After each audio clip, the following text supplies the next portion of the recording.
Beno, Amodiambo, Diambo Sana, Betwabu, les lolis sous Yokason, Azali Bossana, bien puisque politique et commune, en Nengamona, Notikala, Yokatena Congo. Donc, Magamboise, Béré, pour fondre la télévision, Botikabana, Bolongabana, Bolanda, actualité commune, en Nengamoko, Botikala, Yokate. Bobongisaba, Nini volume, puisque Magambo est combien d'engue. Hein? Magambo est combien d'engue. N'a pas ma solo, d'abord répondre à battu à l'INC. Entre autres, ministre en fonction nommé par ordonnance à président de la République, M. Billy Kambali. Nini Azoloba, a le dit qu'il était le Mumbape à Yibaka. A détourné un bon moko, Bakanga, Bakondana, Inane. Est-ce que le Mumba, Mbonga Zwaki, et Zalaki, a Mbongo, oh, il y a peuple congolais à contribuer, que Zalaki Bakanga, le dossier Moko privé.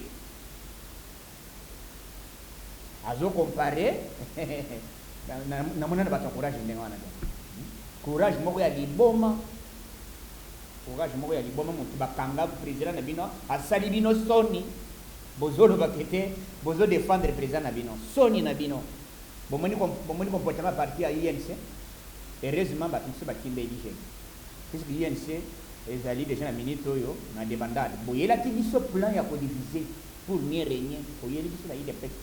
Berifere ba mususu hein, berifere ba bilongo. Na regretter makas puisque batu baza manipulable tout monde. Ngayo ko corrompre ngana combien. Puisque biso to bandali to baluka biso yo. To kotika la kokanga mono côté tant que toza envie. Kokanga mono cela veut dire naza na mobilité. Mais tant que nzamba pesinga souffle de vie. Je ne mettrai jamais. Nakobeta répondre de quoi Billy Kambani nakopesa détail ya RDC vie responsabilité, c'est la toute première fois que RDC vie avion et tient à disposition pour que joa bande ko bazali banda oyo bazalaki bloqué na moyen ya état d'urgence aux équipes décrété presque dans le monde entier. Donc basi ba vie quelques congolais et belé donc semaine oyo ezali bande ko ya Dubai. C'est na bisa kibino bande ko Dubai, bande ko benga benga na solution ezali.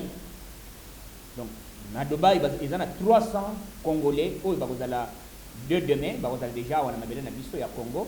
Donc Moussa Lezo Salama et pas ministre na biso affaires étrangères maman Tombanzenzo. Coup de chapeau puisque vous avez motivation de Masolo Salama na énorme international. Donc Masolo yango wana. Coup de chapeau na président de la République Fachi Beton. Malgré que vous avez paralysé, vous avez nini, vous avez dit que tout ça ensemble. Nakobeta Masolo, na liste, il y a combien de personnes qui seront arrêtées cette semaine? Hein? 12 personnes. Nakotanga le binôme zoa papier. Bandako koma. État de droit en marche.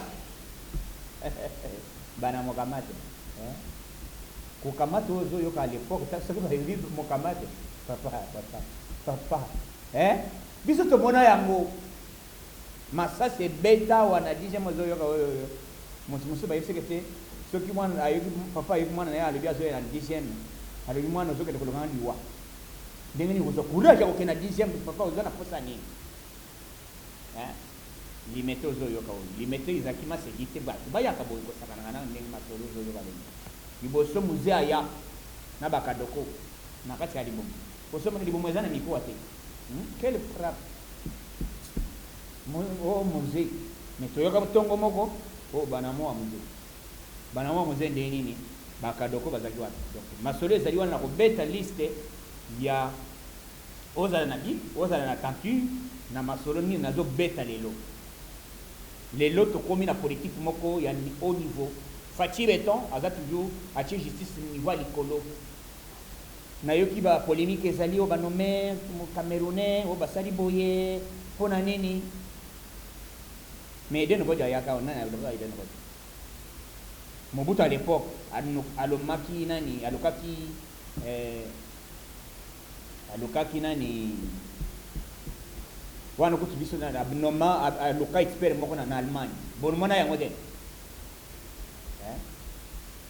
na Congo pe bazwa ba expert ba mulumba lokoji azaka pe expert soki na Cameroun soki na pays moko na Afrique bazo luka pre oyebi pourquoi président sali le wana c'est pour pas kanga ba bien bado bateka za intendant azamu tu ya IDPS azamu tu ya INC donc mutu moko azali ni congolais donc oyo to akoyeba déjà que ay détourner mbongo o corruption songolo bakala o bapesa ki sina yeso bino boy corrompu na corrupteur tous ce sont des voleurs hein on a pesa ki on a défisa ki o défisa ki mbongo ya nani bana mokamate oya ya zela ba moto soki bakangi ale bite zela na Ramadan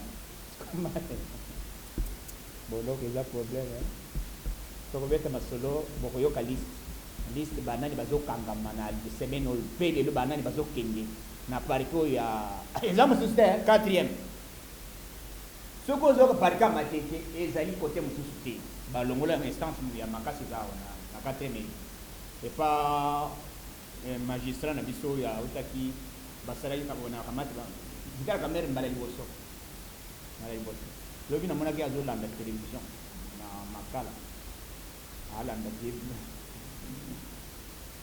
alanda télévision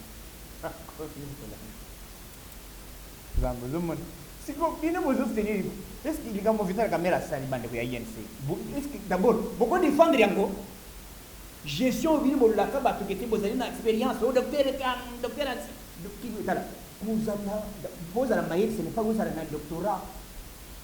Vous avez une fois un peu de maïl dans boigna. Pour que nous remarquions sous expérience, vous êtes dans la classe. Mais talaba professeur, talaba docteur, batiki mboka na niveau nini. Tous ba voleurs.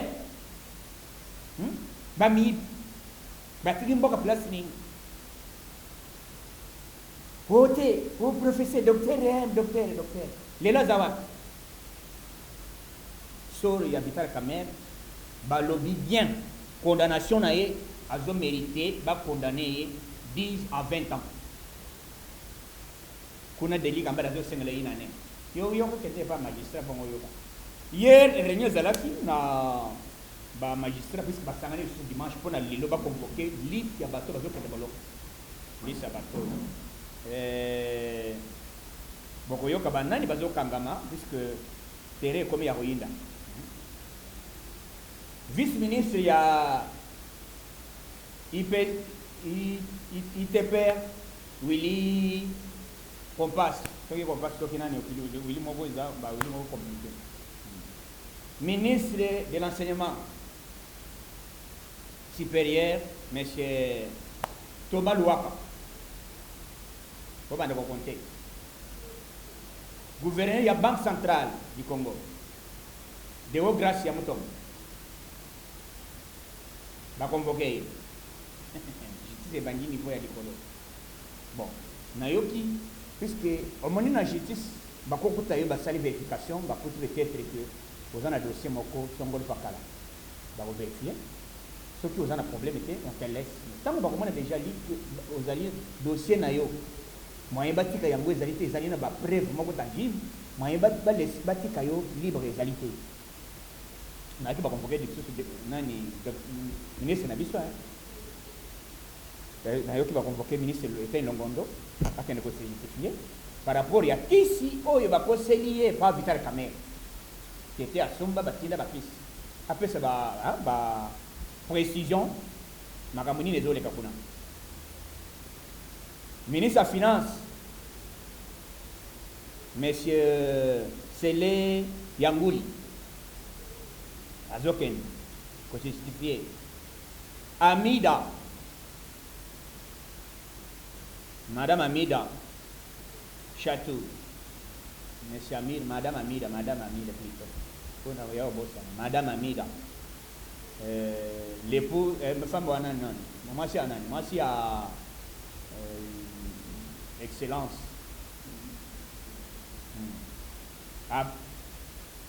Bandeko koma totangi tozali na ministre ya finance Sele Yangouli.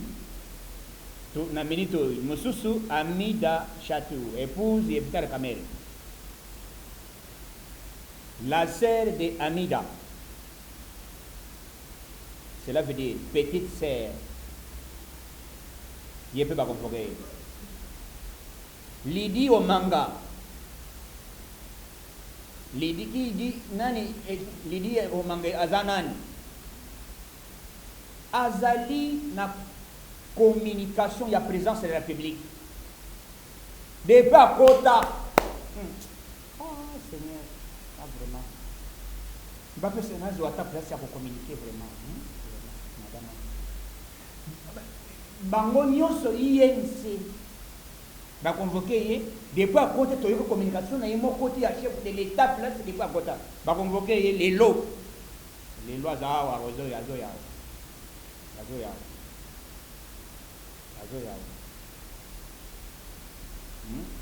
La présidence, on a convoqué si l'éviter que va salir va boni. Lydie Omanga. La société Trad Plus. Des jeunes en convoqué. Bolanda. Dans liste des alliés 12 personnes. Nazoya. Tu as combien de gens dans 9? 10e, Augustin Matata Pogno. Pogno Matata. Aya pour justifier, Banda, pour la université, bon, Batonga, ils allaient combien? Matata Pogno. 11e. Le directeur général de la société grecque, c'est Stéphane Mundadi, convoqué par la justice congolaise. 12e, Brino Chibara Zenzeya Brino. Brino Chibara, où est toi? Alors, cette explication. Ndengenini, Bongazouaki, Ndengenini, à Saint-Denis. Donc, 12 personnes vont convoquer les lots. Bon, mon niveau justice c'est commis. Mon niveau justice c'est commis. Donc, les César Moulaye, les adultes, Batu Bazali, plus de 500 personnes. Au Bakozala aux arrêts. 9 de secondes pour le baptême. Mardi, Bazo convoqué Moutuya Jekamine. Au Bazo Benganani.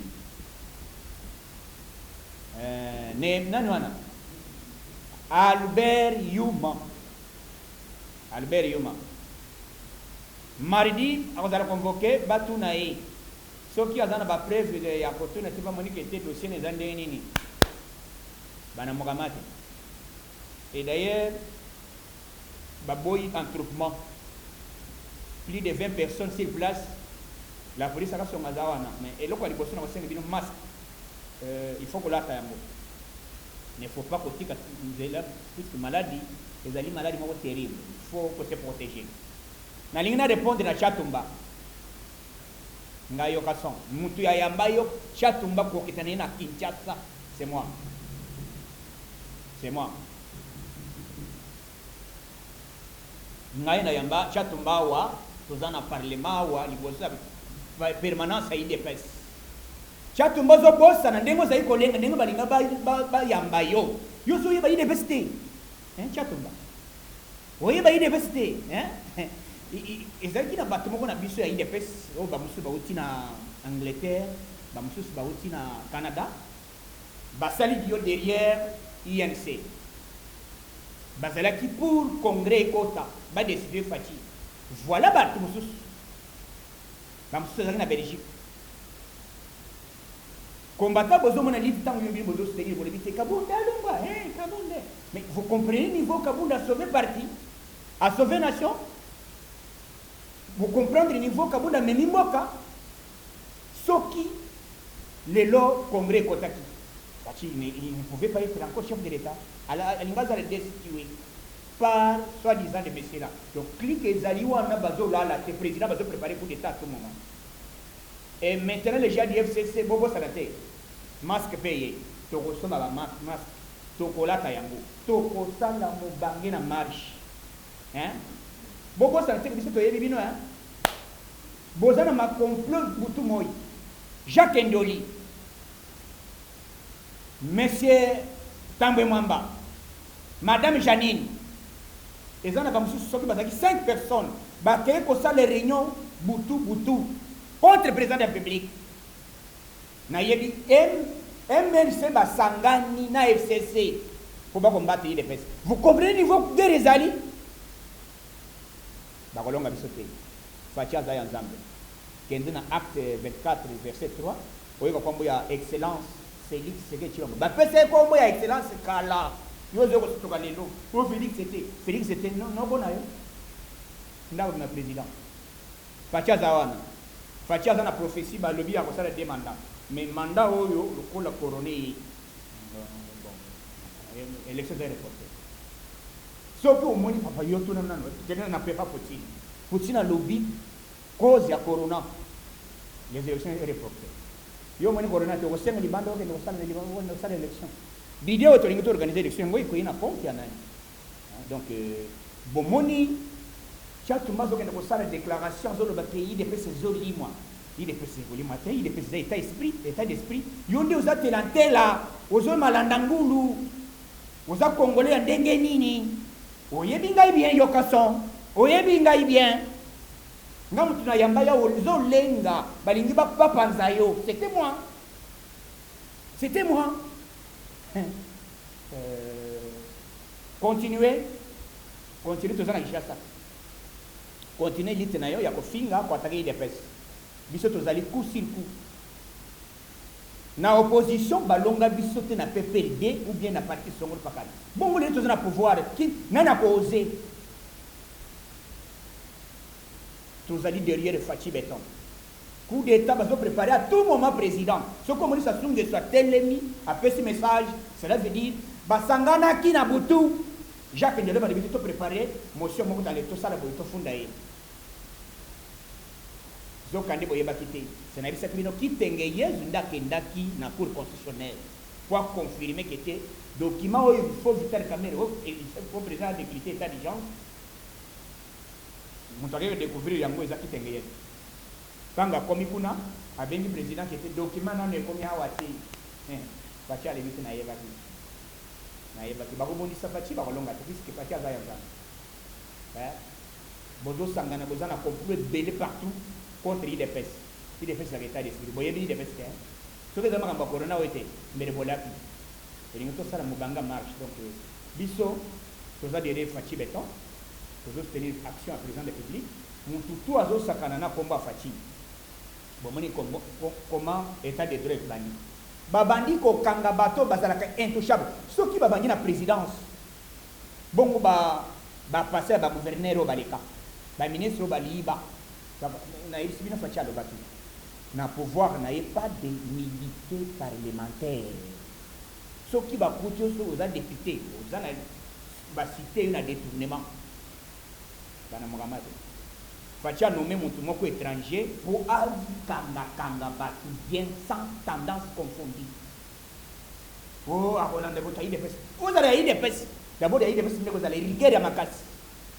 Puisque Fatia ko bati bino bozala amuzanga exemplaire ni na parti tango banyana na ndako na ye parce que bozala bati o Fatia soki ozana dossier na Kabila kabange lelo na sengi ba tutu o bazolo ba Kabila wakanga ka Kabila soki ozana dossier na Kabila tendo ko funde sikoyo o mona mbala riboso Fachi Béton nyata ba rotoleka ozana dossier ya Kabila na sengi ba tutu o yo bazioka malaise o bazana dossier Teresa Polele kendo funde sikoyo bazoka ngai puisque na ministre président le bité to komanda dossier na ministre ya kala mais yo o se sentir que te babumande ko na yo o asala boy funda Kabila président ko sala te que ya banda ko sala te Kabila ko sala ka boy président la justice azola ngele mutu nyoso soki bakangi vital kamere lo azoli afungule azoza programme ya tina tongo na makala nini kozanga bakanga Kabila kabanga nini kozanga bakanga même obemi na hein ba convoquer ya ko s'expliquer les sous na nzela ya nani ya idiofa il faut passer la pont il est César papa na ici bino te na la muka ba kokanga mozito oyebi te 350 immeubles messieurs Moïse nani Mozito Adolphe o bandaki kozwa salaire boni ozaki jamatifer ozalaki motu moko l'homme d'affaires lokola ba Bill Gates to ozaki ndeni makambo eza wana merci nalingai napesa bino que précision l'état mpona kochiffre nayebisi bino ke l'état azwi responsabilité ya kozwa bandeko nyonso bazali bloqué na bapays étrangère monde entier babanda déjà koya babandaki déjà bakendaki na Cameroun bakendaki na Égypte bakendaki partout bakendaki même na France bazokende donc partout bazokende babanda kozwa bato tout soko oyebi déjà ke oza libanda il faut okende na ambassade ya RDC o se enregistrer pour bazwa déjà tant ya ke bayeba déjà ke toza na bato autant oyo toko tia koya kotinda na mboka na biso soki oyawa kozala pressé te bakotraité bino soki bozali en bonne santé après 14 jours nde balibere bino coup de chapeau na Fachi Béton état de droit en marche boyokilisi na ntango yawo bato bazokende bloc en cascade donc semaine oyo magistrat balobi te trop c'est trop babandisi ko mingi bakokanga lelo FCC bandeko ya INC bobongisa bagana bino biso IDPS tozaka eloko ya maseki te IDPS ezaleka maseki te boyebi force ya IDPS soki boza force bosala mpe botondisa mosala de marke maladi soki maladi esina IDPS tozalaka torépondaka coup sur coup bobisali soni Billy Kambale adémissionné nasengi na justice Billy Kambale bakanga ye nasengi na président de la République adissoudre l'Assemblée nationale na Sénat puisque ntango mwamba il faut pas poursuivre na justice na acte oyo asali ya kosala pour déstabiliser chef de l'État sur plan institutionnel donc coup de chapeau na bato nyonso nzambe apesa bino force puisque toza wana mpona kopesa bino bainformation à tout moment yokason tozali toujours même moral IDPS ezali eloko makasi Fachi Béton oboyokasi braza donc soki okoki te osombi javele soit omidembi te okoti okeyeli felo donc Fachi Béton nyata bori toleka je dis bye bye merci.